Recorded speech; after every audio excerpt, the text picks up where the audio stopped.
Hey, what's going on YouTube? It's CJ. I want to welcome you guys back to episode 11 of my 120 gallon reef system. Now we're going to dive right into algae scrubbers.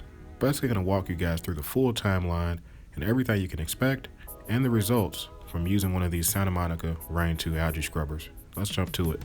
Now if any of you are new to my channel, I highly recommend you go back and check out that unbox and the install video I did covering everything you need to know about the Santa Monica Rain2 algae scrubber. But this video, we're going to start from the beginning. Overall, my plan for the algae scrubber was to go ahead and break it in right away. Day one of cycling the tank, considering I was using this dry and nasty Pukani rock, I didn't acid bathe it, I didn't do anything to remove the organics or the additional phosphates or anything else that was inside of the rock. So I figured this is going to be the perfect time to go ahead and let this algae scrubber break in as I was cycling my tank. Now, even with all those things being said, I had to make sure I kept realistic expectations as far as growth. You got to keep in mind, algae scrubbers require nitrates and phosphates available in the water before you're really going to get any real growth or anything, substantial worth even noting. And that's pretty much what I seen. The first 4 weeks, pretty much nothing on the bottom of the screen. Now, keep in mind, you got to make sure that you're walking this up slowly. I have the algae scrubber that includes 4 Gem5 lights. But I made sure the first couple of weeks I only started with 1 light, and as I started to see more algae grow, I slowly increased that to 2 lights during the first 4 weeks of the cycle. Now the reason for that is very simple, guys. It's all about balancing out the amount of light you have compared to the amount of nutrients that are actually available to grow your algae. So keeping those things in mind, everything you've seen over the last few minutes of this video is covering a 6.5, 7 week fishless, foodless, boring cycle to where I didn't add anything to the tank. And then I eventually did a water change before I added fish. And I don't mean a few fish. I basically quadrupled the bio load in my system by dropping in 4 tangs, a flame angel, and a yellow chorus rise. Now that is a huge amount of bio load, huge amount of nutrients, huge amount of waste that's going to be available for this algae to grow from now. Now, as you guys can imagine, with all that extra waste, the growth of my algae scrubber increased exponentially. I'm telling you, first 6 weeks of just slow growth and watching this visibly change every single day. Now keep in mind, I'm only running 2 lights at this point, and I was really going to wait until more of the algae covered the screen before increasing it to all 4 lights. But that wait changed pretty quickly after I noticed just how much it changed after 2 days of growth. So it's time to go ahead and kick this up a notch and really see what this algae scrubber is capable of. Now, turning on additional lights in the scrubber is as easy as just plugging them up. Keep in mind there's 1 power brick, so it only takes up 1 plug on your power strip, but it has 4 individual connections to connect to the LEDs.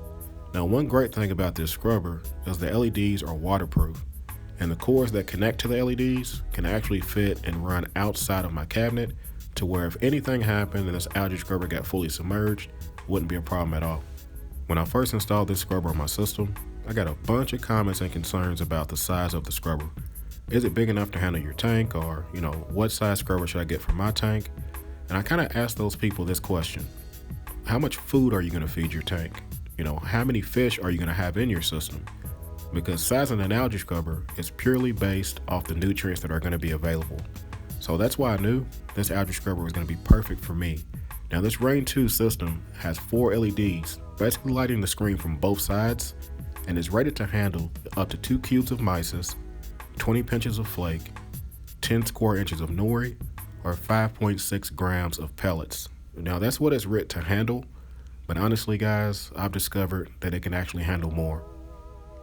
Now before we get into all the test results with the HANA checkers and nitrates and everything I found out, let's take a quick look at the scrubber. Remember I turned on all 4 lights roughly a week ago? This is the results. When I tell you I was surprised, I mean, damn, look at all of this algae.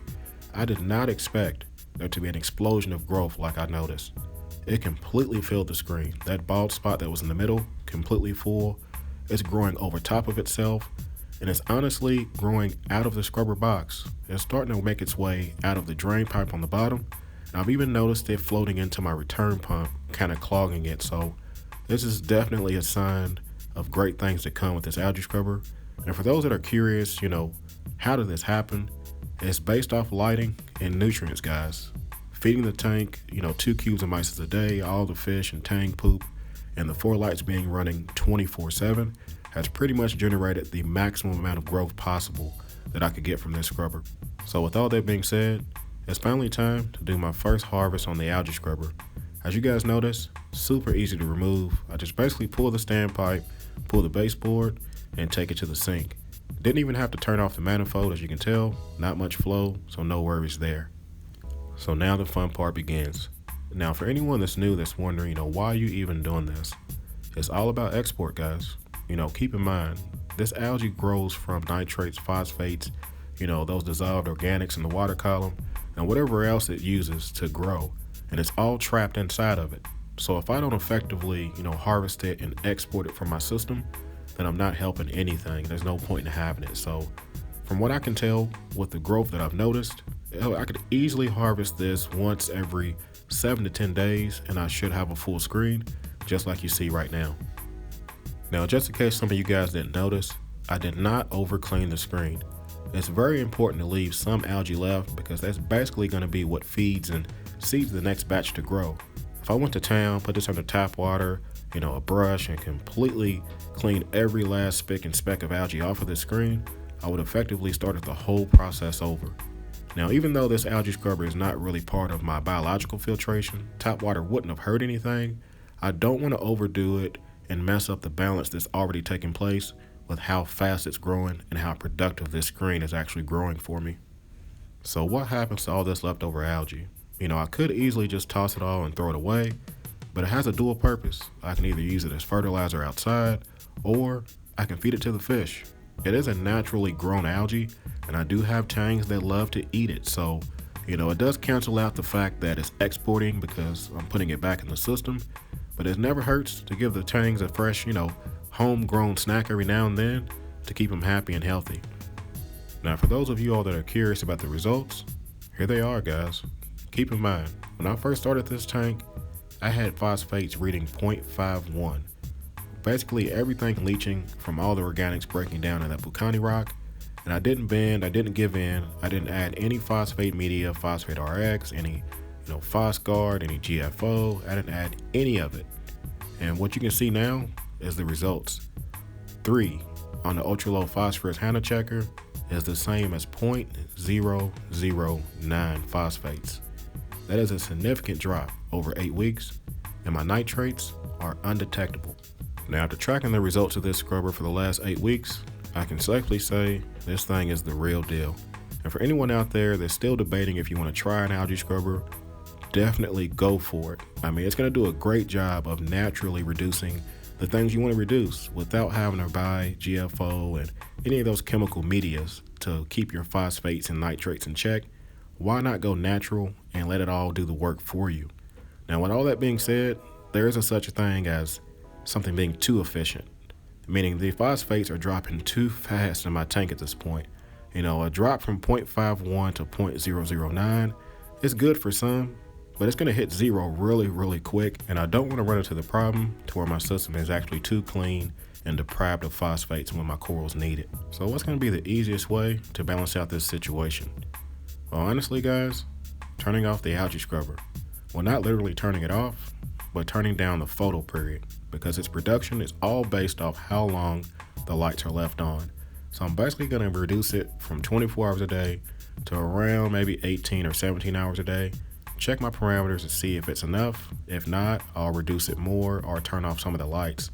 Basically, at this point, I've been running at 100 miles an hour on that scrubber, and until I have 100 miles an hour worth of nutrients in the tank, meaning a lot more fish, a lot more food, there's just no need to have it running so wide open. So I think this is a pretty good point to stop this video. I really just wanted to get the information out, for anyone that's new that was curious about algae scrubbers or the process I went through for the first 2 months with this tank. Hopefully this answered those questions for you. But before we go, I have a question. What are you guys' favorite method of export? Refusion with Chaeto Reactor, algae scrubber, GFO, phosphate RX. I'm going to put a poll in the top right with a few options. Take your vote, and I'm curious to see which one is the most popular choice, and we'll follow up on this in a future vid. So, as always, hey, you guys like, comment, subscribe. You guys keep doing what y'all do. Y'all be easy, and happy reefing.